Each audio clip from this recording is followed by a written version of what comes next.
Just for the sake of argument ہم مان بھی لیتے ہیں کہ جی غزہ سے یہ نکال دیتے ہیں، لوگوں کو مار دیتے ہیں، قبضہ کر لیتے ہیں، لیکن یہ لڑائی تھمنے والی نہیں ہے، کیونکہ ابھی مسجد اقصیٰ پہ بھی لڑائی ہے، ابھی ہر جگہ لڑائی ہے، ابھی بہت بڑی لڑائی ہے۔ اور میرے خیال میں دنیا کے جو مسلمان اس وقت ستو پی کے بیٹھے ہیں تو شاید وہ مسجد اقصیٰ کے ٹائم میں نہ ہو، لیکن میں اب کہہ سکتا ہوں، ہمارا بےغیرتی کا لیول جو ہے نا وہ بڑا ہائی ٹائپ کا ہو گیا ہے۔ ہمارے کو حرام کھلا دیا گیا ہے، ہمیں حرام پلا دیا گیا ہے، ہمیں حرام سلا دیا گیا ہے، تو بس جب کھاؤ گے پیو گے سو گے حرام تو پھر کہاں سے تم حلال لے کے آؤ گے؟ تو بس یہ سمجھ لیجئے ادھر اسرائیل پر تول رہا ہے کہ کسی طریقے سے ایران پہ اٹیک کر دے، ایران پر حملے کرنا چاہ رہا ہے۔ وہاں پر جو امریکہ کا صدر ہے ٹرمپ، اس کی اور جو اسرائیل کا جو prime minister actually he is originally from Poland, تو Benjamin Netanyahu originally from the Poland, تو یہ امیگرینٹ ہوا تھا 1947-48 کے اندر، اس کے پیرنٹس یا یہ جو بھی ہے، تو یہ پولش یہودی یہ چاہ رہا ہے کہ کسی طریقے سے پوری دنیا کو جو جکیڑ لیا جائے۔ آپ دیکھیں جب ہندوستان پاکستان کا یہ جو تھوڑا سا ابھی چرچا چلی تھی لڑائی کی، اس میں بھرپور طریقے سے اس نے مدد کی، اور ایک بیان چل رہا ہے، اب مجھے پتہ میں یقین نہیں کرتا، پتہ نہیں سچ ہے کہ غلط ہے، چونکہ آج کل اے آئی سے جو ہے بہت کچھ بنایا جا رہا ہے، تو اس لیے میں زیادہ ان کو نہیں کرتا۔ اب جگہ جگہ چل رہے ہیں کہ جی یہ ہو گیا وہ ہو گیا، تو وہاں پہ وہ کہہ رہا ہے کہ جی ہم سوری ہیں، ہم نے تو اپنے بیچنے کے لیے دیے تھے ڈرون، ہمارا کوئی اس میں ذاتی تعلق نہیں تھا، ہم پاکستانی پرائم منسٹر سے معافی مانگتے ہیں، شہباز شریف سے۔ اب یہ پتہ نہیں اے آئی کی رپورٹ ہے یا وہ ہے، میرے بہرحال انکنفرمڈ ہے یہ، لیکن یہ کلپ چل رہا ہے اگر آپ یوٹیوب پہ دیکھیں۔ اچھا جی، اب یہ اسرائیل جو ہے، یہ جو روس میں ڈرون دھماکے ہوئے ہیں، اس کے پیچھے بھی چیما گوئیاں ہونا شروع ہو گئی ہیں کہ اسرائیل کا بہت بڑا ہاتھ ہے۔ جہاں نیٹو نے ہیلپ کی ہے بقول رشیا کے، اس کا یہ بھی کہنا ہے کہ اس میں اسرائیل بھی شامل ہے۔ اب ایک دن پہلے ہمارے ہاں کے جو پرائم منسٹر ہیں برطانیہ کے، اچھا ان کا نام میرے منہ پہ چڑھتا ہی نہیں ہے، پتہ نہیں کیا بات ہے، میں لکھ بھی لوں پھر بھی نہیں چڑھتا، تو انہوں نے جو ہے قوم کو تیار رہنے کا حکم دے دیا ہے کہ جی آپ تیار رہیں اور جنگ کسی بھی ٹائم ہو سکتی ہے۔ اچھا، رشیا جو ہے ڈرون کھانے کے بعد وہ خاموش ہو گیا ہے، ایسا لگ رہا ہے کہ کوئی لاوا پک رہا ہے، کوئی لاوا پک رہا ہے، کچھ ہونے والا ہے، کیا ہونے والا ہے ہمیں نہیں پتا، اور کچھ سگنلز ریڈیو کے ذریعے کہتے ہیں کہ جی جب ایٹمی جنگ یا جب آخری بالکل حربہ رہ جاتا تب وہ کچھ سگنلز بھی ریکارڈ کیے انہوں نے، ٹک ٹک ٹک ڈک ڈک ڈک ڈک ڈک ڈک 11، اور کچھ نمبر بھی کہے گئے، تو یہ کیا کوڈ ہے، یہ کس جانب جا رہے ہیں ہمیں نہیں معلوم، لیکن ہاں یہ ضرور خبر ہم دے سکتے ہیں کہ جی بے تحاشا رشیا کے حملے کرنے کی جو طاقت ہے یا جو پوزیشن ہے اس میں کافی تیزی آ گئی ہے، اور بے قدری نال وہ جو ہے دھماکے کر رہا ہے یا حملے کر رہا ہے۔ کل میں یوکرین کے ایک سفیر کا پڑھ رہا تھا، پتہ نہیں وزیر خارجہ ہے یا کون ہے، اس کا نام تھا رستم عمروف، اگر اوف کو ہٹا دو تو عمر رہ جاتا ہے، رستم عمر، تو اس کے معنی کہ یوکرین میں بھی مسلمان رہتے ہیں اور پھر وہاں وہ بڑی اچھی اچھی پوزیشنوں پہ ہیں، جو لڑائی جھگڑا یا فوج میں یا دوسرے اس میں۔ تو مجھے ایک اور یہاں برطانیہ میں کالج میں ملا تھا، میں ایک کورس کرنے گیا تھا، تو اس کا بھی نام رستم تھا. اس نے کہا کہ ہم مسلم فرام یوکرین. تو میرے خیال میں رستم نام جو ہے یہ بڑا مشہور نام ہے یوکرین کے مسلمانوں میں. تو اس کا نام ہے رستم امروف. میں خالی آپ کو ایک تھوڑی سی نالج دینا چاہ رہا ہوں کہ اگر کوئی کبھی یوکرین جائے ہمارا بچہ، تو وہاں پہ ایک بہت بڑی کمیونٹی جو ہے مسلمانوں کی، اور وہ مسلمان ہیں جو رشیا کے ٹائم میں موو ہو کے ادھر آ گئے، جیسے ازبکستان، قازقستان، تاجکستان. یہ جو سینٹرل ایشیا کے مسلمان ہیں یہ ادھر آ گئے تھے یوکرین کی طرف، چونکہ یہاں کاروبار زیادہ تھے، یہاں کا موسم اچھا تھا یہاں، تو اس لیے اگر کوئی جانا چاہے تو یہ بہرحال یہ علاقہ یہاں پہ مسلمان بے تحاشا ہے. اچھا جی، تھوڑا سا میں اپنے ٹریک سے ہٹ گیا تھا، میں ذرا واپس ٹریک پہ آتا ہوں. اب آ جاتے ہیں تھوڑا سا پاکستان کی لڑائی کے اوپر. پاکستان میں جناب بہت تیاریاں ہو رہی ہیں. جب سے روس کے اوپر ڈرون اٹیک ہوئے ہیں، انڈیا کی آنکھیں کھل رہی ہیں، اور انڈیا کچھ اسی طریقے کا کرنے کا سوچ رہا ہے. لیکن چائنا اور پاکستان دونوں جو ہے وہ مل کر کچھ اور سوچ رہے ہیں. پاکستان کو کچھ اور جہاز ملے ہیں J-10 وغیرہ، اور ان کو بڑا اپڈیٹ کیا گیا ہے، ان کے ریڈار تبدیل کیے گئے ہیں. سرحدوں پہ جو ہے ہماری فوجیں ویسی کی ویسی ہیں. لڑائی ہو رہی ہے. بلوچستان میں جو ہے فتنۃ الہند یا فتنۃ الہندوستان کے خلاف کارروائیاں جاری ہیں. اب دیکھنا یہ کہ اب اور ہوتا کیا ہے. ادھر کل ملیر جیل، یعنی جس کو ہم بچہ جیل کہتے ہیں عرف عام میں، لانڈی کے اندر ہے یہ. بھینس کالونی جب آپ جائیں کمیلے کی طرف، اچھا کمیلہ میرے وہ لوگ جانتے ہیں جو اردو سے آشنا ہیں یا جو رہتے ہیں یا جو قصاب لوگ ہیں وہ جانتے ہیں. جب آپ کمیلے کی طرف جائیں بھینس کالونی کی طرف، تو سیدھے ہاتھ پہ جو ہے بچہ جیل پڑتی ہے. بتاتے ہیں کہ جی اس کو توڑا گیا ہے، اس میں سے کچھ قیدی فرار ہوئے ہیں. بتایا جاتا ہے کہ وہاں کوئی بہت ہائی ویلیو ٹارگیٹ قیدی بھی تھے. تو بھائی دیکھیں، ان کو تو اب دیکھنا چاہیے. نفسا نفسی پھیلی ہوئی ہے، فتنہ پھیلا ہوا ہے سب جگہ، پورے ملک کے اندر جو ہے فتنہ پھیلا ہوا ہے، اس کو توڑنا چاہیے. اچھا جی، تھوڑا سا اب آ جائیں قربانی کی طرف. میں نے ایک بات آپ سے کہی تھی کہ دیکھیں جو قربانی کے یہ 3 دن ہیں، اللہ تعالیٰ صاف خیریت کی گزار دے. ہندوستان کے کچھ ارادے اچھے نہیں لگ رہے، اور وہ بالکل وہی پالیسی اختیار کرے گا جو اس پولش یہودی نے استعمال کی تھی، بینجامن نیتن یاہو نے. یہ عرب یہودی نہیں ہے، یہ عرب یہودی نہیں ہے، یہ پولینڈ سے آیا ہوا امپورٹڈ یہودی ہے، امیگرینٹ ہے. اور اس نے جو پالیسی اپنائی تھی کہ یہ جب بھی حملے کرتا ہے یہ ہمیشہ عید تہوار پہ ہی کرتا ہے، تو وہی پالیسی جو مودی اپنانے لگا ہے. لیکن میں آپ کو ایک بات بتا دوں، مودی کی تو کھٹیا ہو گئی کھڑی، آپ مانو یا نہ مانو. اچھا اب ماشاءاللہ جو ہمارے سمجھدار لبرل قسم کے ہندو بھائی ہیں، اب انہوں نے بھی اس کو پکڑ لیا بڑی اچھی طریقے سے. مسلمانوں کو تو تم یہ کہہ دو کہ جی تمہارا دھرم دوسرا ہے، تم جاؤ پاکستان یہ کر لو وہ کر لو، لیکن ان ہندوؤں سے کیا کہو گے؟ اب انہوں نے پکڑ لیا اس کو یہاں پر گھینٹی سے، جس کو میرے خیال میں گچی کہتے ہیں، پنجابی میں کیا کہتے ہیں، ہم اس کو اردو میں کہتے ہیں گھینٹی. ایک گھینٹی ٹیٹوے سے پکڑ لیا. اب مودی جو ہے نہ ادھر جائے نہ ادھر جائے ہیں.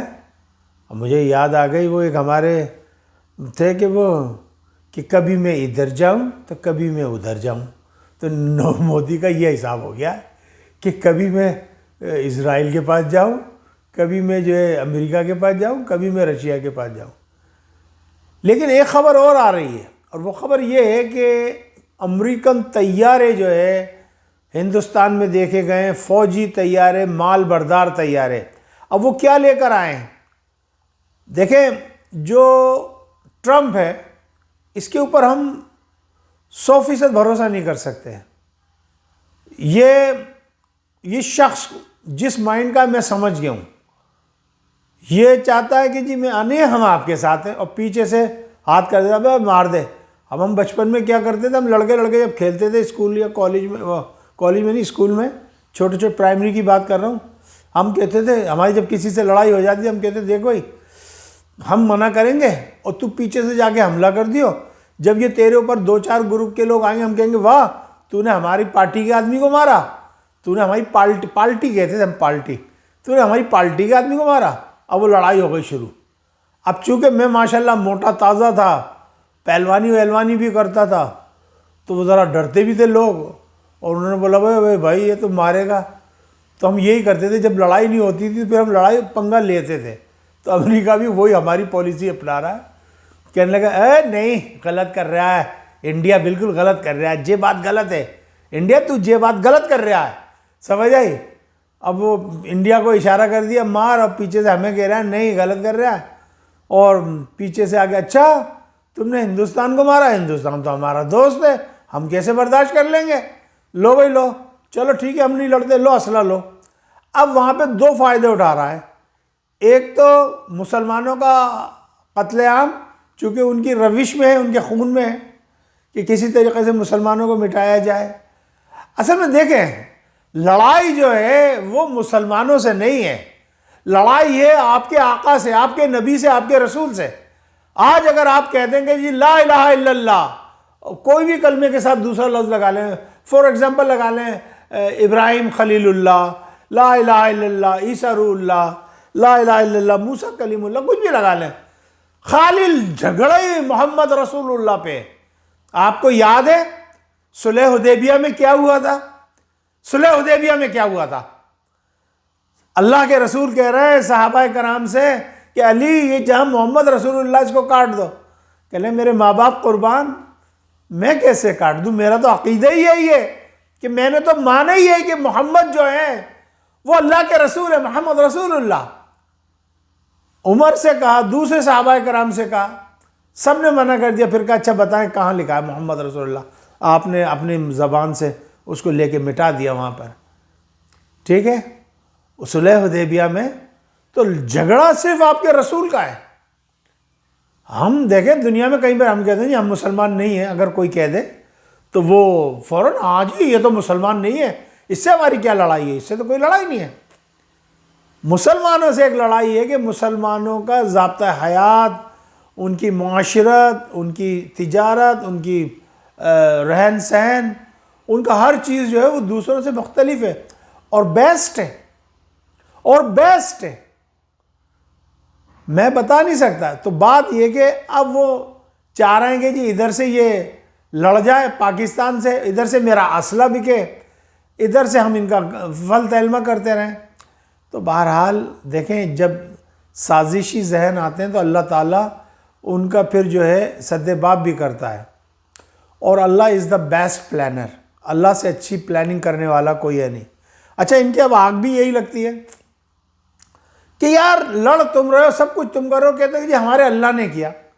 او کھوتی دے پترا، وہ اگر اللہ ہمت نہیں دیتا، اللہ ہمیں طاقت نہیں دیتا، اللہ ذہن نہیں دیتا، اللہ ہمیں مفلوج کر دیتا، ایک ڈسیبل بنا دیتا، کیا ہم لڑ سکتے تھے؟ ذہنی طور پہ معذور بنا دیتا، اللہ ہماری ایک حص چھین لیتا، کوئی سی بھی ہمیں دیکھنے سے معذور کر دیتا۔ تو اللہ کے بغیر ہم کیا کر سکتے ہیں؟ سب کچھ ہماری اللہ کی طرف سے ہوتا ہے، اور ہم اللہ کے ہی بندے ہیں اور اسی کی طرف لوٹ کے جانا ہے۔ تو بہرحال یہ جنگ ہے، ادھر تائیوان کی طرف بھی لڑائی کا سلسلہ چل رہا ہے، پوری دنیا میں جنگی جنگ ہے۔ دیکھیں تیسری جنگ عظیم لوگ کہہ رہے ہیں کہ جی اب اسٹارٹ ہوئی ہے، نہیں، مجھے اچھی طریقے سے یاد ہے when I was in studio، تو جو بش تھا جونیئر، اس نے یہ کہا تھا crusade has begun، یعنی کروسیڈ کہتے ہیں صلیبی جنگوں کو، صلیبی جنگیں جو ہیں وہ شروع ہو چکی ہیں، لیکن ہمارے لوگ سمجھ نہیں رہے۔ دیکھیں ہم سے کچھ غلطیاں ہوئی ہیں زمانے میں اور اس کو ہمیں ایکسیپٹ کرنا چاہیے، لیکن ہم اس ٹائم، ہم تو خیر بچے تھے، جب ہو گئے ٹھیک ہے۔ یہ جو سوویت یونین ٹوٹا ہے نا، اس کی وجہ سے بڑے مسائل پیدا ہوئے۔ اس کے بعد امریکہ کو کھلی چھٹی مل گئی، امریکہ نے پھر دیکھا کہ اب مجھے اپنا اسلحہ تو بیچنا ہے نا کہیں دنیا میں. اس نے ادھر ادھر نگاہ ماری. اس نے کہا, مجھے اچھی طریقے سے یاد ہے کون سے پریزیڈنٹ تھے جن کا اسٹیٹمنٹ تھا, انہوں نے کہا تھا کہ جی اب ہمارا جو اینیمی ہے, پتہ نہیں کوئی سیکریٹری تھے امریکہ کے, انہوں نے کہا تھا اب ہمارا اینیمی اسلام ہے. اب ہمارا اینیمی اسلام ہے, اب رشیا نہیں ہے. دیکھیں رشیا کو تو آپ نے توڑ کے ایک طرف رکھ دیا, چونکہ رشیا جو ہے مین ہینڈڈ یا آدمیوں کے ہاتھوں سے بنایا ہوا ایک نظام تھا جس کو کہ آپ کمیونزم کہہ لیں, جو سوویت یونین کا تھا. لیکن اسلام تو ایک خدائی مذہب ہے, خدائی دین ہے, اللہ تعالیٰ کی طرف سے ہے. یہ تو ابراہمک دینوں میں سے ایک دین ہے, جیسے جوئش ہیں, جیسے کرسچن ہیں, ویسے اسلام ہے. تو اسلام جو ہے اس کا تو ایک ایک قاعدہ ضابطہ جو ہے وہ اللہ تعالیٰ نے ہمیں اور اللہ کے رسول نے ہمیں پہنچایا. ہم کیسے ہٹ سکتے ہیں؟ اب بات یہ ہے کہ مسلمان جو ہے دنیا میں کہیں پر بھی ہو, وہ ایک ہی بات پہ لڑتا ہے, لا الہ الا اللہ محمد رسول اللہ. 1971 میں بنگلہ دیش میں بنگالیوں کی لڑائی ہوئی ہمارے ساتھ, مانا کہ ہم الگ الگ ہو گئے. لیکن آج آپ پوچھ لو کسی بھی بنگالی بھائی سے کہ بھائی تیرا پاکستانی سے رشتہ کیا, کہے گا لا الہ الا اللہ. یہ جو لا الہ الا اللہ ہے نا, یہ بڑا مضبوط ہے, بڑا زبردست ہے. میرے بچوں اس وقت جو میرا چھوٹے چھوٹے بچے میرا یہ شو دیکھ رہے ہیں, یہ پروگرام دیکھ رہے ہیں, میں آپ سے کہوں گا آپ اسٹڈی کریں جغرافیہ اور پاکستان اسٹڈی کریں, اور کوئی آپ کے ذہن میں کوشچن ہو آپ مجھ سے سوال کر سکتے ہیں. میں کوشش کروں گا کہ اگر مجھے آتا ہوگا تو ضرور آپ تک میں اس کا جواب پہنچاؤں گا انشاءاللہ تعالی. لیکن ایک بات یاد رکھیے گا, یہ وطن, یہ پاکستان بڑی عظیم قربانیوں کا ثمر ہے. یہ کسی ایک قوم, ایک علاقے, ایک شخص کی جد و جہد نہیں, یہ بر صغیر کے تمام مسلمانوں کی جد و جہد کا ثمر ہے, جس میں بنگالی بھی انکلوڈ ہیں. ڈونٹ فارگیٹ اپنے بنگلہ دیشی بھائیوں کو, آلدو کہ وہ ہم سے اب الگ ہو گئے, کوئی بات نہیں, اللہ ان کو خوش رکھے. جب 5-6 بھائی بڑے ہوتے ہیں تو سب بھائی الگ الگ ہو جاتے ہیں اپنے اپنے بچوں کو لے کے, چونکہ فیملی بڑی ہو جاتی ہے. اللہ تعالیٰ خوش رکھے, اللہ تعالیٰ بنگلہ دیش کو دن رات چوگنی ترقی عطا کرے. لیکن یہ بات نہیں بھولنا چاہیے کہ ہمارے ساتھ جب ہم نے پاکستان کی تحریک کا آغاز کیا تھا تو بنگالی ہراول دستہ تھا. سب سے پہلے 1906 میں جو ہے مسلم لیگ کی جو بنیاد رکھی گئی وہ ڈھاکہ میں رکھی گئی, جو نواب سلیم اللہ تھے ان کے زمانے میں. تو میرا یہ کہنے کا مقصد ہے کہ یہ پاکستان بڑی عظیم قربانیوں کا ثمر ہے اور ہمیں لڑنا نہیں چاہیے. اچھا چلتے چلتے بس تھوڑا سا میں کہوں گا, دیکھیں دوبارہ سے میں نے دیکھا ہے جیسے ہی جنگ ختم ہوئی ہے پاکستان میں دوبارہ سے جو ہے ایک دوسرے کو کافر, ایک دوسرے کو غدار کہنا شروع کر دیا. یہ اچھی بات نہیں ہے. یہ وطن ہم سب کا سانجا ہے. آپ کچھ بھی کر لیں, نہ آپ نون لیگ والوں کو پاکستان سے نکال سکتے ہیں, نہ ہی آپ تحریک انصاف والوں کو نکال سکتے ہیں. ایک اسٹوپڈ اپنے آپ کو کہتا ہے میں بہت بڑا جرنلسٹ ہوں پاکستان کا, وہ کہہ رہا تھا, میں اس کا نام نہیں لینا چاہتا کیونکہ میری زبان بھی گندی ہو جائے گی. وہ کہہ رہا تھا کہ جی پی ٹی آئی کا جو ہے خاتمہ ہو گیا, بالکل خاتمہ ہو گیا.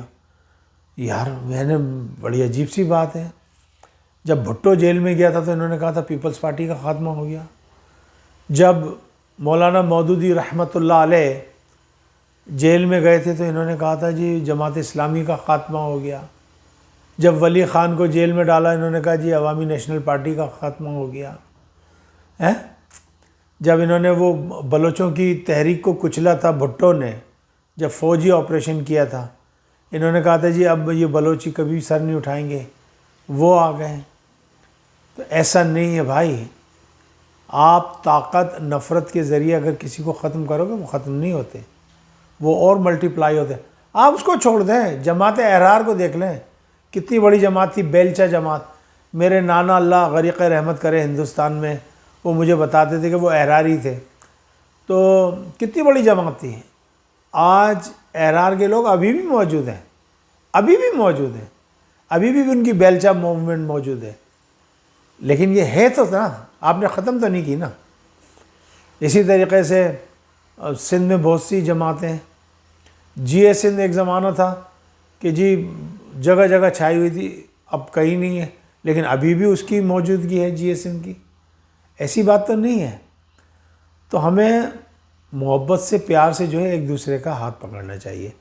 اپنا خیال رکھیے گا. کچھ پروگرام زیادہ لمبا ہو گیا، میں معذرت خواہ ہوں. آج میرا ارادہ تھا لائیو کرنے کا، لیکن کچھ میرے کیمرے نے ساتھ نہیں دیا، کچھ ٹیکنیکل اس کی فالٹ آ رہی ہے، تو وہ دیکھتے ہیں انشاءاللہ تعالی. اپنا خیال رکھیے گا. مجھے اجازت دیجیے گا.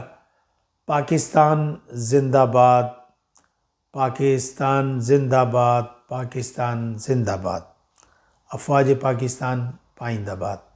السلام علیکم ورحمۃ اللہ وبرکاتہ.